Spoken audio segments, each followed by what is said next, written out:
Today, we'll be talking about back pain. Who has not had back pain at some point in their lives? It might have been that yard work you did over a weekend, like raking leaves or planting trees or shrubs. It might have been that snow shoveling you did last week. Maybe it was a sneeze that brought it on, or even the stress you've been feeling as a result of the COVID pandemic. One or more of these things may have started you on the road to back pain.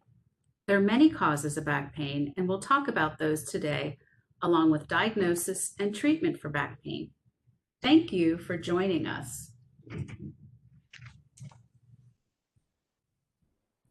My name is Jean Good, and I'm a registered nurse with ConnectCare3. And with me is Angie McFadden, one of our patient advocates. Hi, Jean. Good morning, everyone. Thank you for joining us, Angie, and everyone else. Our goal today is to help you learn more about back pain and the usual treatments, along with how ConnectCare3 can help. Just some housekeeping issues for everyone. The audio is muted for all attendees to avoid any chatter or background noise. However, we encourage you to ask questions. To ask questions here on the live WebEx, click on the chat bubble and you'll get a chat window. When you ask questions, please select Direct to All panelists. We'll answer questions during certain points in the webinar as well as at the end. To answer the questions we have during the presentation, the process is the same by clicking the chat bubble and directing your answers to all panelists. Today we are talking about low back pain, as it is the most common type of back pain that people experience. Neck pain is the second most common type of back pain. And while we are focusing on low back pain today, there are many things that we will be talking about that are also true of neck pain. Back pain is usually classified into either acute low back pain or chronic low back pain. Acute is short-term pain, discomfort that lasts a few days to a few weeks. It tends to resolve on its own with self-care, but sometimes the symptoms can take a few months to disappear. Chronic pain is pain that has been with you for 12 weeks or longer. About 10 to 20% of people with acute low back pain develop chronic pain. Even if pain persists and becomes chronic back pain, it does not always mean there are serious underlying medical issues. So how do you know if you have underlying medical issues? First, let's learn more about the structures of the back, and we will come back to this question. Before we answer that, let's see if you can answer this question. The discs between the vertebrae in our spine act like A, shock absorber, B, stabilizer, C, nerve, D, communication device. If you answered shock absorber, you're correct. And let's talk more about the structures of the back, including those important discs. The back is a very complex structure, allowing us to move, walk, and bear weight. However, I'm going to try to keep this information somewhat simple, touching on the most of the structures that make up the back. The spine is made up of vertebrae. The vertebrae are 33 individual bones that interlock with each other to form the spinal column and protect the spinal cord. 24 are movable, but the sacral and coccygeal region are fused together. The cervical region, or your neck, has 7 vertebrae. The thoracic region, also called the mid-back, has 12. The lumbar or low back has 5, and the sacral and coccygeal, or the tailbone area, have a total of 9 fused vertebrae. The vertebrae in the lumbar region are the largest because the function of this region is to bear weight. Between the vertebrae are spaces filled with pads called intervertebral discs. These discs act like a shock absorber to cushion our bones as our body moves. We have joints in our back called facet joints. These joints are the connections between the bones of the spine. Your nerve roots pass through these joints from the spinal cord to the arms, legs, and other parts of the body. These joints also allow the spine to bend and twist, and they keep the back from twisting without limits. Nerves are rooted to the spinal cord that control body movement and transmit signals from the body to the brain and back again, like pain. We have muscles that help to stabilize the spine, helping to provide movement and coordinating activities of the back. And lastly, we have ligaments that hold the vertebrae together, providing stability to the spine and protecting those discs.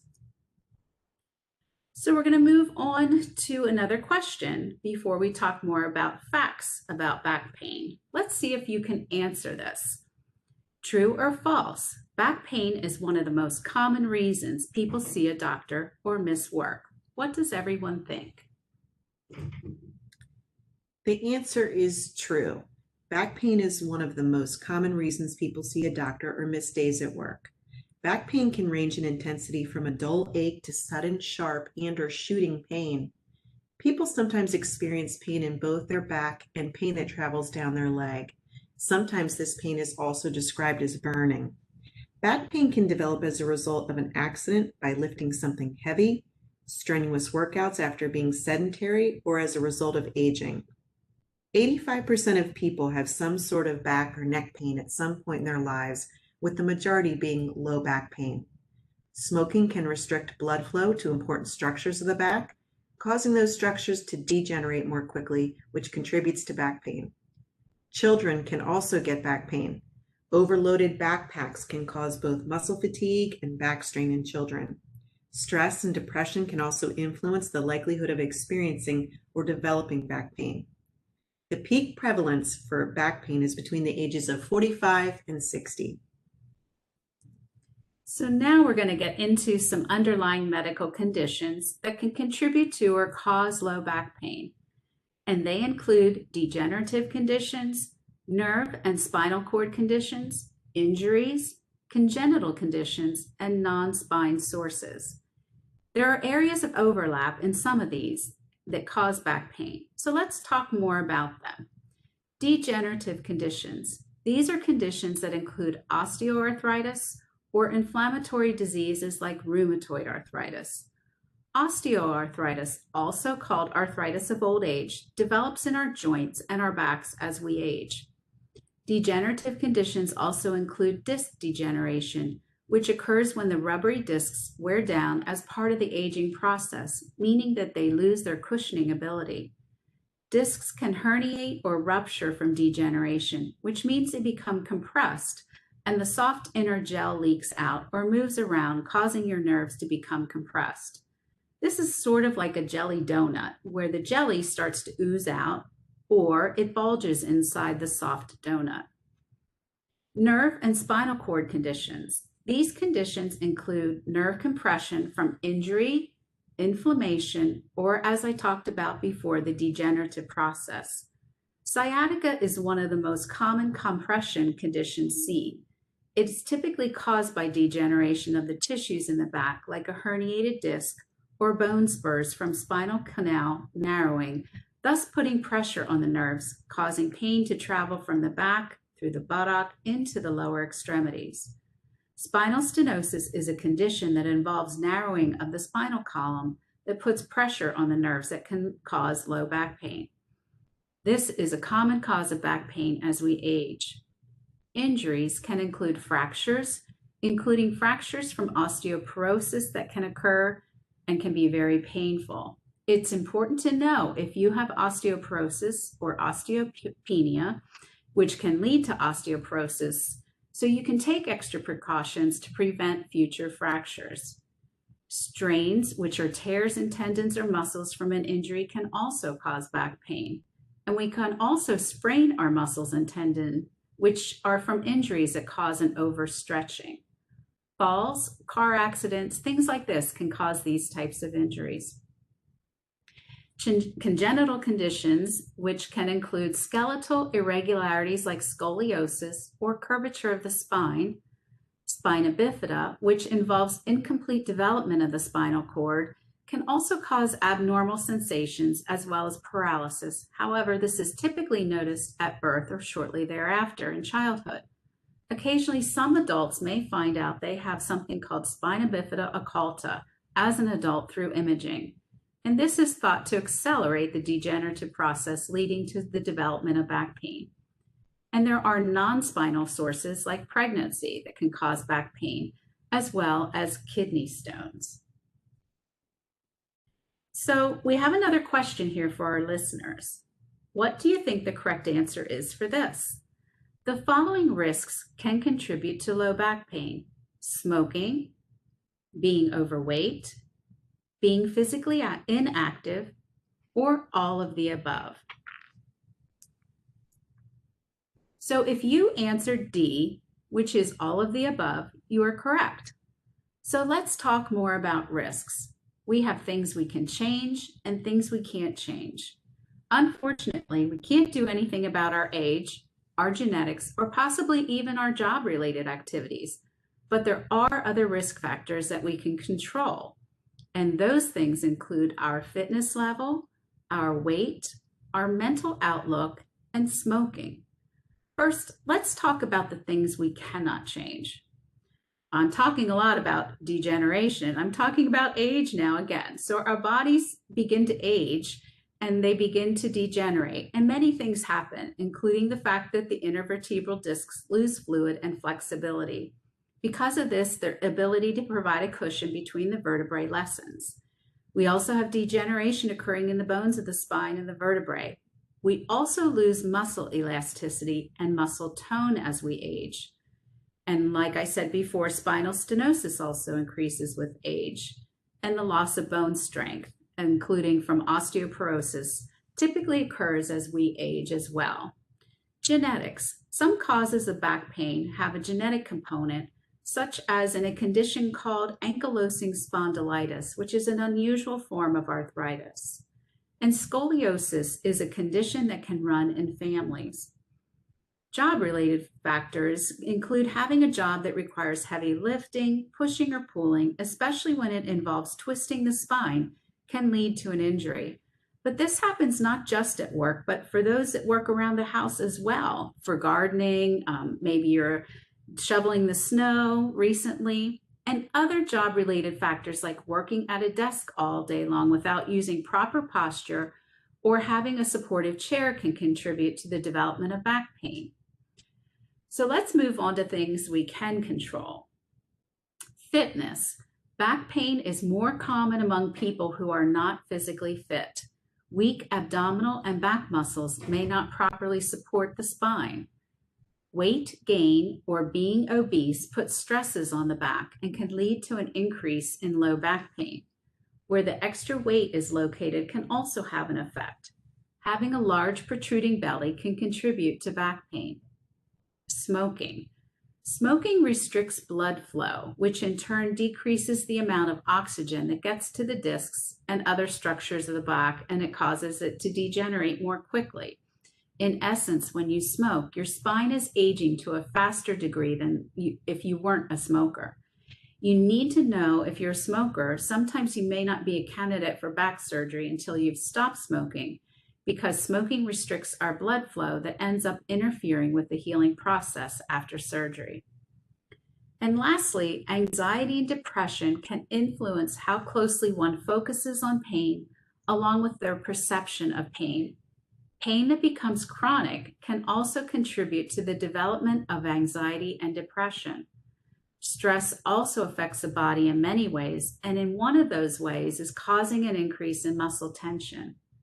It's important to address the issues you have control over. According to WebMD, one study showed that up to 42% of people with chronic low back pain experienced depression before their back pain started, but by the same token, having back pain puts you at risk for depression, they found. Your PCP can help you address anxiety and depression with medications, and you may want to work with a counselor to help you develop self-management techniques to address these concerns as well. It's important to use self-care to address the stresses in your life so you can live your best life possible.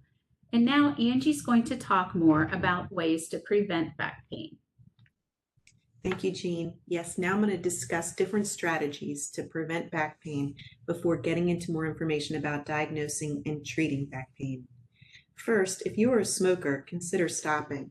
If you are considering trying to quit, you may want to contact ConnectCare3 and begin working with a smoking cessation specialist. If you're overweight, you may want to work with a dietitian to help lose weight or enroll in our chronic disease management or prevention program. Consider working with our ConnectCare3 dietitian or enroll in our chronic disease prevention program to work with a health coach to learn how to make healthy changes. If you don't exercise, after checking with your physician, begin a program. You should aim for 150 minutes a week. If you are beginning from no activity, increase activity slowly and progress to at least 150 minutes of activity a week. These 150 minutes of activity should be an activity that increases your heart rate, which can include walking fast. You may want to work with one of our health coaches to learn how to become more physically active. If you are lifting heavy items around your home, use proper lifting techniques. Ask for help and use equipment meant to remove the burden from you. If you work at a desk, get up and move around. Be mindful of your posture and the location of your equipment.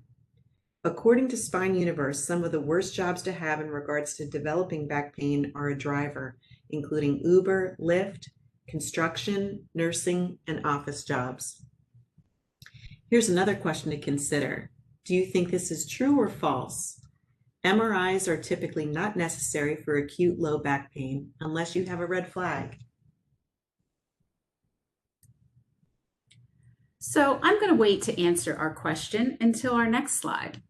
The first step to learning more about back pain is having a complete history and physical exam.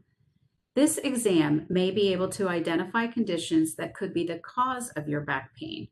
According to the Mayo Clinic, a complete history and physical exam will help to determine where the pain is coming from, how much you can move before pain forces you to stop, and whether you have muscle spasms.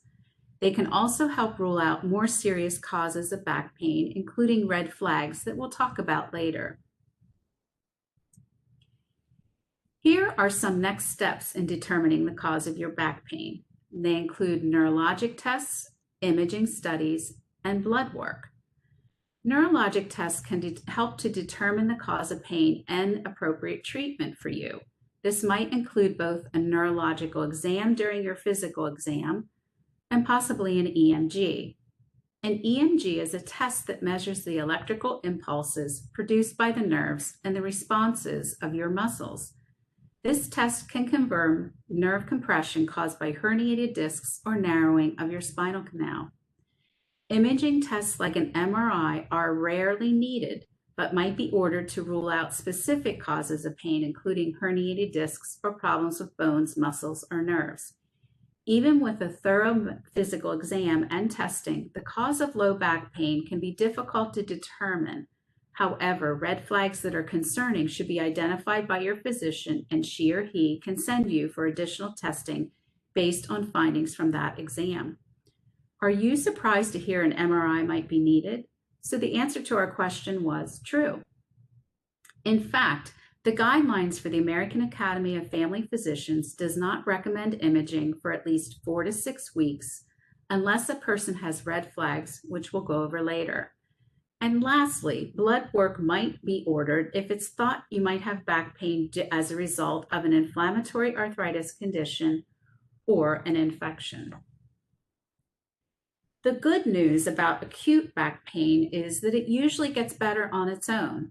In fact, Dr. Justin Park, a spine surgeon in Baltimore, says in most cases, back pain resolves in 1 to 2 weeks.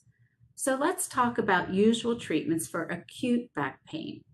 Treatments range from simple to complex for all types of back pain, but we'll begin with usual treatments for acute low back pain, and they include medications, topical pain relief, heat and/or ice, gentle stretching, acupuncture, and I'll review a couple more.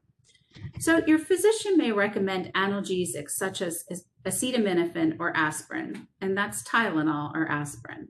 They may also recommend NSAIDs, or what's called a non-steroidal anti-inflammatory medication like ibuprofen or naproxen. You may know them as Advil or Aleve. These NSAIDs can come with issues to the GI system as well as aspirin, so always take with food or on a full stomach. If you need NSAIDs longer than 7 to 10 days and you haven't talked to your doctor yet, it's time to consult your physician. Muscle relaxants might be ordered if your back pain is caused by tight muscles or you're found to have muscle spasms upon physical exam. Topical pain relief such as gels, creams, patches, or sprays might be helpful to stimulate the nerves in the skin. They can provide feelings of warmth or cold to dull the sensation of pain. Heat or ice may help to ease pain as well, decrease inflammation, and improve mobility for some people. Gentle stretching upon advice from your healthcare professional. This would be something gentle, not vigorous. Yoga is often suggested, and it's both therapeutic for low back pain and also preventative with positive changes in the spine, including posture, with an overall well-being, says physician Dr. Neil Anand, professor of orthopedic surgery and director of spine trauma at Cedars-Sinai. Acupuncture. So there's studies now being done, and they involve over 1,100 people, and it revealed acupuncture can be effective in relieving back pain. How about how you sleep? Is your mattress sagging? Is it older than 8 years? It might be time for a new mattress. A number of studies have revealed that sleeping on a medium firm mattress rather than a firm mattress might be better for someone with back pain. And mostly for women, ditch the heels and wear supportive shoes. And for everyone, flip-flops are not supportive shoes. Vigorous exercise, bed rest, and surgery are typically not recommended for acute back pain. Our last question for you today is the following. What do you think? It's a true or false question. Surgery is necessary when you have a herniated disc. So the answer to that is false. So I'm going to talk more about treatments for chronic back pain. Remember, this is pain that lasts longer than a few months, and there is a lot of overlap between treatment for acute and chronic back pain, as you'll hear. Once again, early treatment can begin with medications, including the analgesics and NSAIDs, just like you would do for acute low back pain. There are also antidepressants and anticonvulsants that can address specific conditions that might be helpful with back pain. And lastly, narcotics might be ordered for low back pain. However, due to the addictive nature of narcotics, most physicians will not order. If all your doctor is doing or recommending for your low back pain is narcotics, it's time for a second opinion.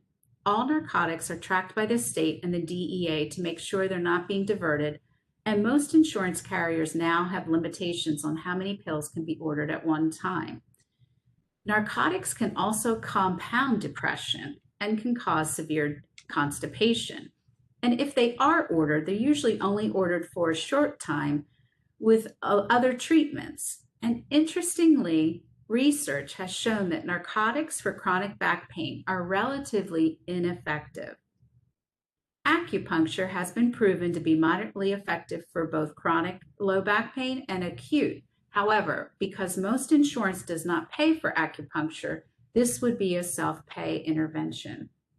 Self-management, including hot and cold packs, can help ease pain and improve mobility. Exercises, again, after checking with your physician, may be helpful and speed your recovery. Would you believe that meditation has recently been proven to be effective in managing back pain? In a recent article in Spine Universe, they stated, meditation is a proven mechanism that has recently been proven to be effective in managing back pain.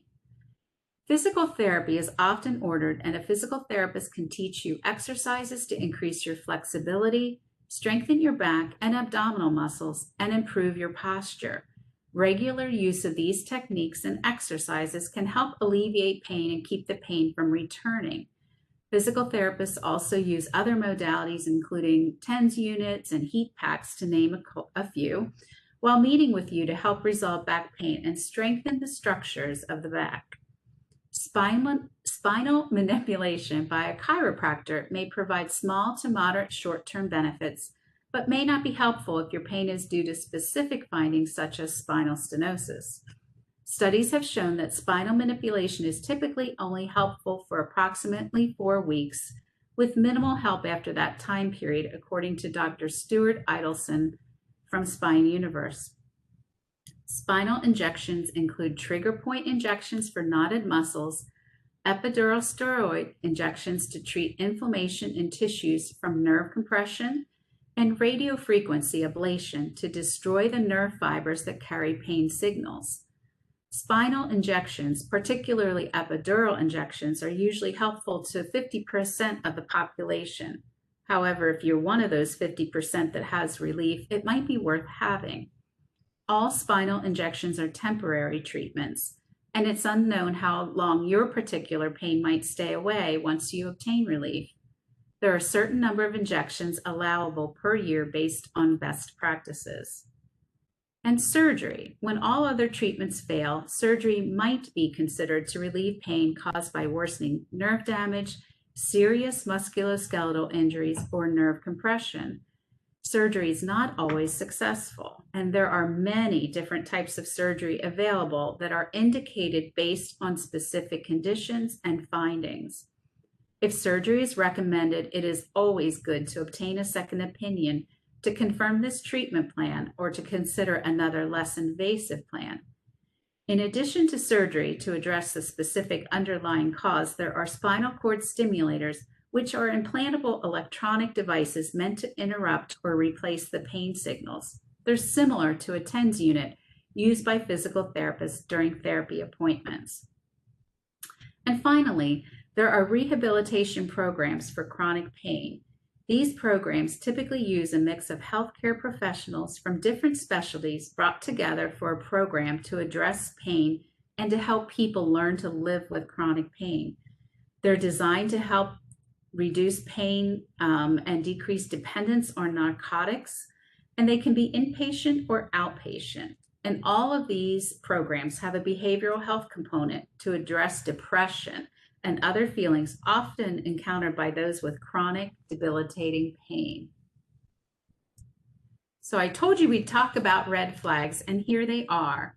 These symptoms can mean you have a back condition that needs immediate attention, and they include back pain after a history of trauma, back pain with a fever, the inability to control your bowel or bladder, which is known as incontinence, unexplained weight loss with back pain, a history of cancer treatment with development of back pain, long-term steroid use with the development of back pain, and foot drop, which is the inability to raise your foot.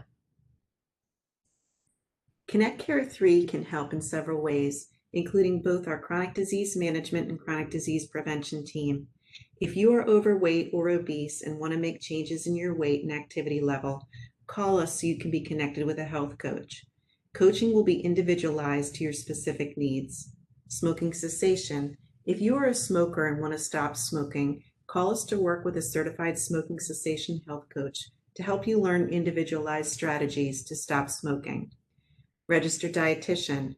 You want to learn more about healthy eating or want to lose weight and perhaps weigh more than you would like? Call us to work with our registered dietitian. Nurse navigation. You have a diagnosis related to your back pain and want to learn more about the diagnosis and treatment? Perhaps you have appointments with a specialist for your diagnosis and want help in preparing for those appointments. Maybe surgery is being recommended and you have concerns about the surgery or want a second opinion. Call us and we will individualize your care according to your needs. Thank you so much for joining us for the Oh My Aching Back webinar. If you have questions, please put them in the chat box and we will do our best to answer any questions you may have.